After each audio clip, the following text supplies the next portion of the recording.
আবার গরুকে মারবে। এটাকে কি করে দিয়েছো ইসু? একে কি ভূত বানিয়ে দিয়েছো? ভূত বানিয়ে দিয়েছি। কিন্তু কেন? গরুকে মারছে সেই জন্যে?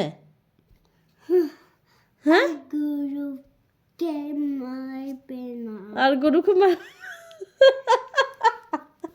ওকে ভালো করে তো ভূত বানাও। হ্যাঁ, এই দেখো আমার ছেলের পড়াশুনো দেখো। So funny issue. ও ভাবছে গরুটাকে মারছে, সেই জন্য তাকে একদম ভূত বানিয়ে দিল যাতে না মারতে পারে।